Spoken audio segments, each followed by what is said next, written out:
Good evening. The news summary for this Sunday, 28th March. The minister responsible for tourism, Sylvestre Radigonde, has visited a tourism establishment on Praslin this week. The minister and his principal secretary for tourism particularly wanted to see firsthand the difficulties those small tourism businesses are experiencing. During the visit, the ministerial delegation also held a meeting with the Praslin Business Association. Minister Radigonde promised that his ministry will do its utmost to continue to support small tourism establishment through its marketing programs. Earlier in the year, we decided that we were going to vaccinate as many of our people as possible. We think that we've achieved that, and we feel comfortable in opening up Seychelles to all countries of the world, except South Africa. The hotels have all been trained. They have a set of protocols they need to follow. We need them to do that. So Ministry of Health, Department of Tourism will continue to monitor to make sure that it is followed. We cannot afford for us to find ourselves in a situation where we need to lock down again or stop tourism coming in. So it is the responsibility of everybody. If we maintain the road that we've taken now, follow all the instructions, the future is good in terms of our economy. The Guy Morel Institute has now been accredited by the Seychelles Qualifications Authority.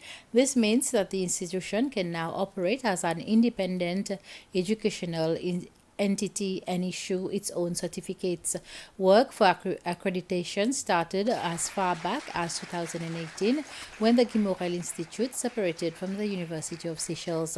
The work done included audits and validation of courses on offer to ensure that they are up to local and international standards. The institute has been offering courses and issuing certificates through the University of Seychelles up until now. We want to keep on working on programs to provide our learners with tools for personal transformation, because we believe that we will see positive change in our country if each one of us we become the change that we want to see in our beautiful Seychelles. We will continue to advocate for policy change in the country, policy that will aim at enhancing productivity. Again, this afternoon, I'm asking leaders in government as well as in the private structure to reflect on current practices. So we need to shift our focus on our employees simply carrying out a number of activities and not necessarily producing the desired results. More birds are being poached on the nature reserve island of Arid. The Island Conservation Society, which manages the island, says it is mostly wedge-tailed shearwater and tropical shearwater that are at risk. Their flesh and eggs are considered as delicacies. Arid Island has the largest population of tropical shearwater birds in the world, but with the poaching on the increase, their population is in danger.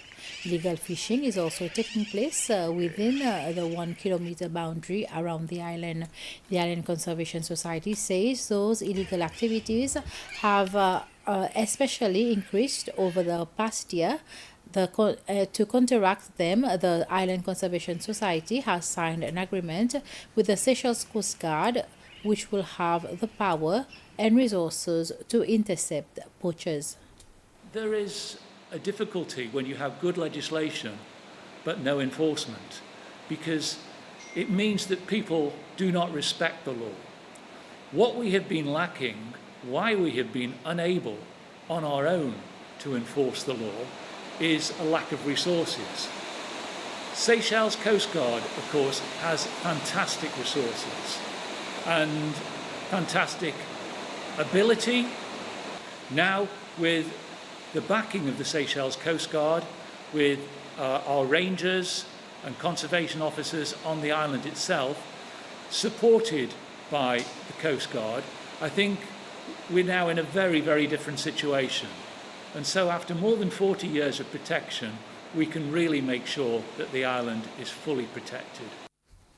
A year ago, 30% of Seychelles' territorial waters was declared protected areas under the National Parks and Nature Conservancy Act. It was the result of the Seychelles Marine Spatial Plan. To commemorate the first anniversary of the signing of the document, a young art consultant has presented a couple of artworks to all entities who participated in the project. The ceremony was held at the Botanical Garden in the presence of the Minister for Environment, Flavien Joubert. The consultant, James Gipre, said the artworks were inspired by various aspects of marine environment.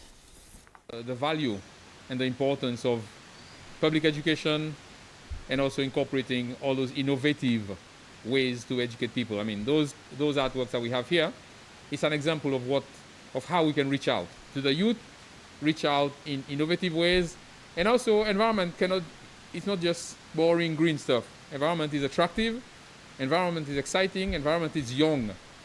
So I think we have to use people like Mr. Gipoe and use come up with those innovative ways of communicating. That's the end of this news summary. Join me at 8 for the news bulletin in Creole. Until then, have a pleasant evening.